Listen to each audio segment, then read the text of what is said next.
अब हम पढ़ने लगे हैं पेंक्रियाज। उसमें सबसे पहले एक्यूट पेंक्रियाटाइटिस होता है। इसके डायग्नोस्टिक फीचर्स क्या हैं? इन तीनों में से ना कोई दो भी हो ना तो पेंक्रियाटाइटिस होता है acute. Sudden onset of pain, radiate कर रही है बैक पे, रिलीव हो जाती है सिटिंग और बेंडिंग फॉरवर्ड से। इसके अलावा एमआरआई और लाइपेस का लेवल इंक्रीज होता है और सीटी और एमआरआई पे कन्फर्मेशन हो जाती है। नोजिया होता है, vomiting, retching, tachypnoea, tachycardia, hypertension, rebound tenderness, guarding. अगर तो कोलिलिथियासिस की हिस्ट्री हो तो एक्यूट बिलियरी पेंक्रियाटाइटिस होता है, वरना नॉर्मल अगर नहीं है तो एक्यूट पेंक्रियाटाइटिस। सिनेरियो देख लेते हैं। 55 और वीमेन है, सडन ऑनसेट ऑफ पेन का, रिपीटेड बिलियरी कॉलिक है। बिलियरी कॉलिक की हिस्ट्री है, इसका मतलब है कोलिलिथियासिस है। तो कोलिलिथियासिस की वजह से पेंक्रियाटाइटिस हो रहा है तो उसकी वजह से एक्यूट बिलियरी पेंक्रियाटाइटिस। इसमें एमआरआई का लेवल 4 टाइम्स ज़्यादा होता है। तो ये 5000 बताया हुआ है, नॉर्मली 40 होता है, 40 से 400 तक। नेक्स्ट क्वेश्चन में 35 ईयर ओल्ड फीमेल है, सीवियर एपिगैस्ट्रिक लोकलाइज्ड पेन है, वॉमिटिंग, एब्डोमिनल डिस्टेंशन है, डिहाइड्रेटेड है, शॉक में गई हुई है, ठीक है, पल्स इसकी ज़्यादा है, हाइपरटेंशन है, टिकिपनिया, टिकिकार्डिया, हाइपरटेंशन है। इसके अलावा एपिगैस्ट्रिक टेंडरनेस है, मल्टीपल टाइनी गॉलस्टोन्स हैं। इसके बाद क्वेश्चन नंबर 3 में उसने खुद बता दिया acute biliary pancreatitis. Question number 4 में एक 60 ईयर का मेल है, इमरजेंसी में है, सीवियर एपिगैस्ट्रिक पेन के साथ, पल्स उसकी 110 है, टिकिकार्डिया, टिकिपनिया, हाइपरटेंशन है, टीएलसी भी रेज है, एमाइलेज भी रेज है। क्वेश्चन नंबर 5 में सडन एपिगैस्ट्रिक पेन है, वॉमिटिंग है, टेंडरनेस, एब्डोमिनल टेंडरनेस है, रिजिडिटी ऑफ द मसल्स है। क्वेश्चन नंबर 6 में 59 ईयर और अल्कोहलिक है, अल्कोहल की हिस्ट्री भी होता है, पेंक्रियाटाइटिस होता है, मतलब इसका कॉज है। एब्डोमेन टेंडर है, माइलेज इसका रेज्ड हुआ है।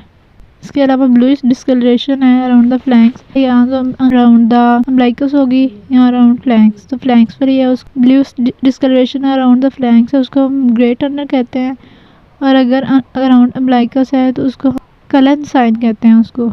अगर तो एक वाइनल इकाइमोसिस है, ठीक है, तो उसको हम फॉक्स साइन कहते हैं। इसकी कॉजेज़ में उन्होंने बताया हुआ है कि गॉलस्टोन की हिस्ट्री दी हुई है, इसके अलावा अल्कोहल की हिस्ट्री भी दी हुई है। क्लिनिकल फीचर्स में क्या है? माइलेज ज़्यादा होगा, एपिगैस्ट्रिक पेन है, टीएलसी रेज है, reaching, nausea, vomiting, upper abdomen में पेन है, ठीक है, रेडिएट कर रही है बैक पे, रिलीव हो रही है सिटिंग और लीनिंग फॉरवर्ड से। इसके अलावा Grey Turner sign, Cullen sign, Fox sign. इसकी इन्वेस्टिगेशन देख लेते हैं। तो इन्वेस्टिगेशन में वही हमने बिप करवानी है, ब्लड एग्जामिनेशन, इमेजिंग और बायोप्सी नहीं करवानी। इसमें ब्लड एग्जामिनेशन में हमने एंजाइम लेवल्स देखते हैं, सीरम अमाइलेज और लाइपेज। सीरम अमाइलेज जो होता है 40 to 140 तक नॉर्मल होता है, तो ये 4 टाइम इंक्रीज़ कर जाता है। अमाइलेज 24 आवर्स के अंदर तक हम मेजर कर सकते हैं, ठीक है, विद इन 24 आवर। लेकिन जो लाइपेज है ना वो 72 से 96 आवर्स तक कर सकते हैं हम। ब्लड एग्जामिनेशन में हम एंजाइम्स करवाएंगे, सीबीसी कराएंगे, ग्लूकोज एलएफटीज कराएंगे। पेंक्रियाज की इसके डायग्नोस्टिक एक्यूट पेंक्रियाटाइटिस है तो इसके डायग्नोस्टिक पॉइंट्स देख लेते हैं। इनमें नीचे वालों में से ना 3 है, तो तीनों में से ना 2 कोई फीचर्स इन्वॉल्व होने चाहिए। सडन सीवियर एपिगैस्ट्रिक पेन होती है जो बैक पे जा रही होती है, मैक्सिमम इंटेंसिटी और रिलीव हो जाती है सिटिंग और बेंडिंग फॉरवर्ड से, ठीक है, बैठने से और आगे झुकने से ना सही हो जाती है। एमाइलेज और लाइपेज का लेवल ज़्यादा हुआ होगा, ठीक है। इसके अलावा सीटी और एमआरआई पे कंफर्मेशन होगी। Nausea, repeated vomiting, retching, tachypnoea, टिकिकार्डिया है, टिकिकार्डिया है, हाइपोटेंशन है लेकिन उससे, ठीक है, टिकिकार्डिया टिकिपनिया लेकिन हाइपोटेंशन है, उसके साथ रीबाउंड टेंडरनेस है, गार्डिंग है। अगर हिस्ट्री ऑफ कोलिलिथियासिस होना तो एक्यूट बिलियरी पेंक्रियाटाइटिस होता है, ठीक है, एक्यूट बिलियरी पेंक्रियाटाइटिस। तो इसके आंसर देख लेते हैं हम। मैनेजमेंट ऑफ एक्यूट फेज़ क्या है? एक्यूट फेज़ है, सबसे पहले हम उसको हॉस्पिटल में डाल देंगे, इसको एनपीओ कर देंगे, ठीक है, हॉस्पिटल डाल देंगे, एनपीओ कर देंगे। कौन मेन स्टे क्या है कि हम उसको फ्लूइड्स देंगे, highway fluids. Corner stone of treatment क्या है? फ्लूइड्स देंगे, रिंगर लैक्टेट, ठीक है, रिंगर लैक्टेट देंगे प्लस सप्लीमेंटल ऑक्सीजन। ये याद रखना है, बाकी तो हमने लिखी देने हैं। आईवी फ्लूइड थेरेपी करनी है using Ringer lactate plus supplemental oxygen. इसके अलावा उसको एनाल्जेसिक्स देंगे, उसको पेन हो रही है उसे एंटीमेटिक्स देंगे, एनाल्जेसिक्स देंगे, वॉमिटिंग कर रहा है, ओपियोइड्स देंगे इसमें। इसके अलावा मॉनिटरिंग और मेंटेनेंस करनी है किस की? इन्वेसिव मॉनिटरिंग करनी है और फ्रीक्वेंटली करनी है। इन्वेसिव में हमने क्या करना है? वाइटल्स देखने हैं, उसका प्रेशर देखना है, यूरिन आउटपुट देखने है, ABGs देखना है, CVP देखनी है उसकी, वाइटल्स के अलावा CVP, ठीक है, यूरिन आउटपुट और ABGs। फ्रीक्वेंटली जो देखना है हमने LFTs देखते हैं, उसके RFTs देखने हैं, कोएगुलेशन स्क्रीनिंग करवा लेनी है, सीरम कैल्शियम करवा लेना है और ग्लूकोज करवा लेना है। क्या क्या करवाना है? LFTs, RFTs, कोएगुलेशन प्रोफाइल और कोएगुलेशन, कैल्शियम और ग्लूकोज। NG ड्रेनेज कर लेना है, ठीक है। यूरिन आउटपुट के लिए हमने उसको फॉली डाल दी, लगा दी थी, NG पास कर the only initially, NG drainage करना है हमने ओनली इनिशियली। इसके बाद स्पेसिफिक केसेस की बात कर रहा है और NG फीडिंग करनी है फॉर न्यूट्रिशनल सपोर्ट, ठीक है। एक तो NG उसको ड्रेनेज भी करना है और NG फीडिंग भी करनी है न्यूट्रिशनल सपोर्ट के लिए। स्पेसिफिक केसेस में हमने क्या करना है उसको, अगर तो उसको कोलेंजाइटिस है ना तो हम उसको एंटीबायोटिक्स देंगे। अगर ऑर्गन फेलियर का केस है तो हम CT स्कैन करवाएंगे, ठीक है। कोलेंजाइटिस लग रहा है उसको, सस्पेक्टेड है, तो हम उसको एंटीबायोटिक्स देंगे। ऑर्गन फेलियर का है तो फेलियर लग रहा है तो हम क्या करवाएंगे, CT स्कैन करवाएंगे। इसके अलावा अगर तो उसे गालस्टोन का पैंक्रियाटाइटिस लग रहा है या साइन ऑफ कोलेंजाइटिस आ रहे हैं ना, ठीक है, कोलेंजाइटिस में एक तो एंटीबायोटिक्स देनी है। गालस्टोन का पैंक्रियाटाइटिस लग रहा है या साइंस ऑफ कोलेंजाइटिस आ रहे हैं तो हम उसको ERCP कराएंगे 72 आवर्स के अंदर अंदर। ऑर्गन फेलियर के लिए उसको सपोर्टिव थेरेपी देनी है, इसके अलावा न्यूट्रिशनल सपोर्ट देनी है। सपोर्टिव थेरेपी में हमने क्या देना है, CVS के लिए हमने उसको आइनोट्रॉप्स देने हैं, रेस्पिरेशन के लिए उसको वेंटिलेटरी सपोर्ट दे देनी है। इसके अलावा हीमोफिल्ट्रेशन है, इसके उसको मेटाबॉलिक के लिए हमने कैल्शियम और मैग्नीशियम दे देना है। तो किस किस के लिए हमने किया था ये, कोलेंजाइटिस सस्पेक्टेड, एंटीबायोटिक्स दी, CT करा लिया, ERCP करा लिया और सपोर्टिव थेरेपी कर ली, ठीक है। स्पेसिफिक केसेस में क्या किया, एंटीबायोटिक्स, ERCP, CT और सपोर्टिव थेरेपी, इसके अलावा न्यूट्रिशनल सपोर्ट देनी है। ये हो गई इसकी, ये थी उसकी इनिशियल मैनेजमेंट, एक्यूट फेज़ की मैनेजमेंट। लॉन्ग टर्म मैनेजमेंट क्या है, लॉन्ग टर्म मैनेजमेंट में ना पैंक्रियाटिक नेक्रोसेक्टमी कर देनी है, ठीक है, सर्जरी करनी है ना, तो पैंक्रियाटिक नेक्रोसेक्टमी कर देनी है। नेक्रोटिक पैंक्रियाज को हमने डिब्राइडमेंट कर देनी है उसकी, ठीक है, पैंक्रियाटिक नेक्रोसेक्टमी कर देनी है। अब जो बच गया नेक्रोटिक टिश्यू, उसकी डिब्राइडमेंट के लिए हम 2 मेथड्स कर सकते हैं। क्लोज कंटिन्यूस ड्रेनेज कर सकते हैं, ठीक है, क्लोज कर देंगे, उसमें ड्रेन डाल के ना क्लोज कर देंगे, ड्रेन में आता जाएगा। इसके अलावा क्लोजर एंड लेप्रोटमी कर सकते हैं, हम एक बार तो ड्रेन डाल के क्लोज कर देंगे, फिर दोबारा खोलेंगे, फिर दोबारा जो बच गया उसको रिमूव करेंगे। Close continuous drainage, closer and laparotomy. इसके अलावा लैब कोली कर देंगे। अगर तो एल्डर्स के अलावा अगर तो माइल्ड भी बिलियरी, एक्यूट बिलियरी पैंक्रियाटाइटिस के केस है ना, तो सब में हम लेप्रोस्कोपी कर देंगे, लैब कोली।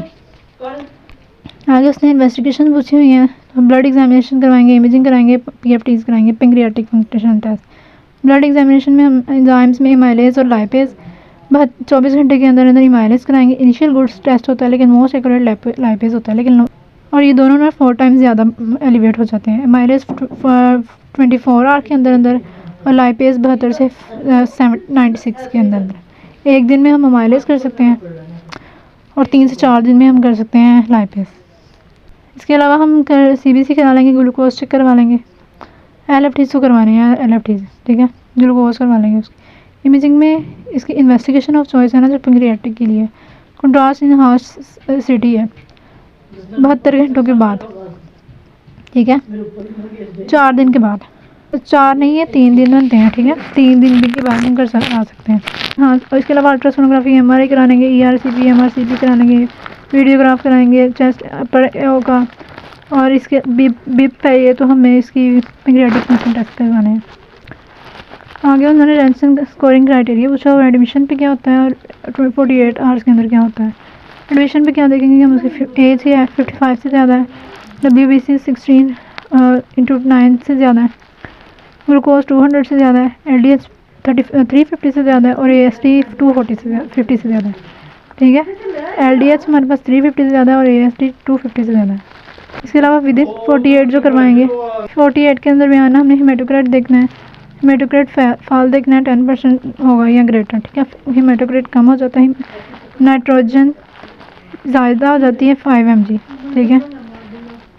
ऑक्सीजन सैचुरेशन कितनी, पार्शियल प्रेशर ऑफ ऑक्सीजन, जो ऑक्सीजन सैचुरेशन कितनी हो जाती है, लेस देन 60 mm, और कैल्शियम कितनी हो जाती है, लेस देन 2, बेस डेफिशिएंट 4 से ज़्यादा हो जाती है, फ्लूइड सिक्वेस्ट्रेशन हो जाती है 6 से ज़्यादा।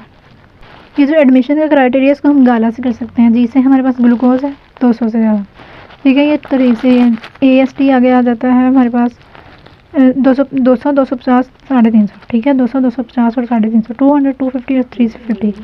गाला में ग्लूकोज 200 से ज़्यादा, AST 250 से ज़्यादा और 350 से ज़्यादा LDH।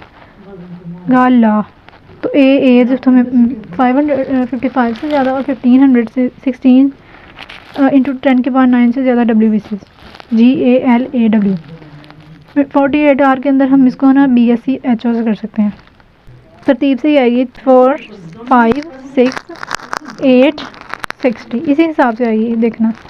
BSc HO, बी से क्या है बेस डेफिशिएंट है 4 मिलीमीटर पर लीटर से ज़्यादा, ठीक है। बेस डेफिशिएंट बी से 2 है, ठीक है। बेस डेफिशिएंट है और बन है, ठीक है। बेस डेफिशिएंट 4 और फिर 5 आ जाता है बन, ठीक है।